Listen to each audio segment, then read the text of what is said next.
Another anti-mask, anti-vax Republican has died from COVID. This time it was 69-year-old Robert Steele, who also happens to be a member of the Q people.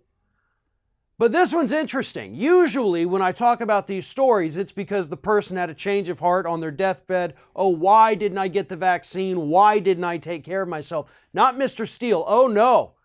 Mr. Steele continued to deny that COVID was real all the way till he died. Like he never had this repentance. He's dying because his lungs, as he said, aren't functioning.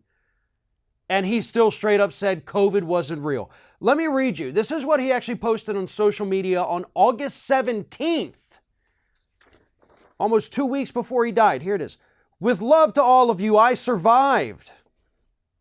Putting the cart before the horse there a little bit. I went in at 77 oxygenation. I'm up to 94. I will not take the vaccination, though I did test positive for whatever they're calling COVID today. But the bottom line is that my lungs are not functioning. The good news is that I will survive with a few days off. I should be back up and at least functional soon. This has been a near-death experience. Yeah, it ended up being a death experience for you. And you still refuse to accept the reality of it all the way through to the end. Now, here's where this story gets a little screwier. Now, Mr. Steele has appeared on Alex Jones' program in the past. He was interviewed for the Vice News Q documentary thing they put together, and he claimed to the people producing that documentary that he was the first person to come out and, first person to call COVID a hoax. And now he's dead from it, like so many others before him.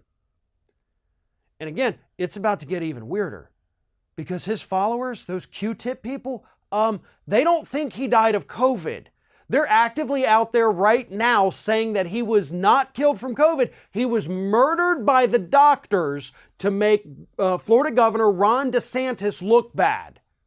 That's the narrative they've already jumped on. The dude had COVID, had a positive diagnosis, died in the same way that so many other COVID patients have, and his followers, just like him, refuse to believe the disease is real and instead are saying that the doctors killed him as revenge against Ron DeSantis.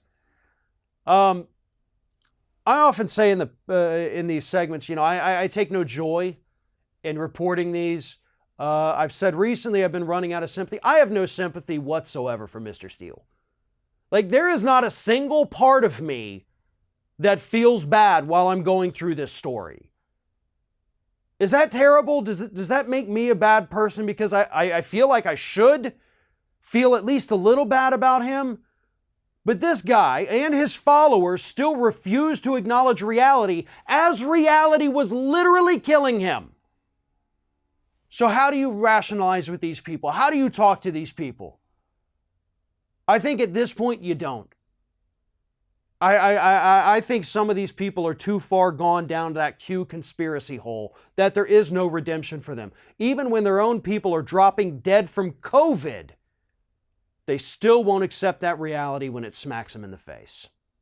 If you can't get enough Ring of Fire, we encourage everyone to subscribe to our channel for fresh video content 7 days a week. And for even more from me, you can follow me on all social media outlets, Twitter, Facebook, and Instagram @FairandBalanced.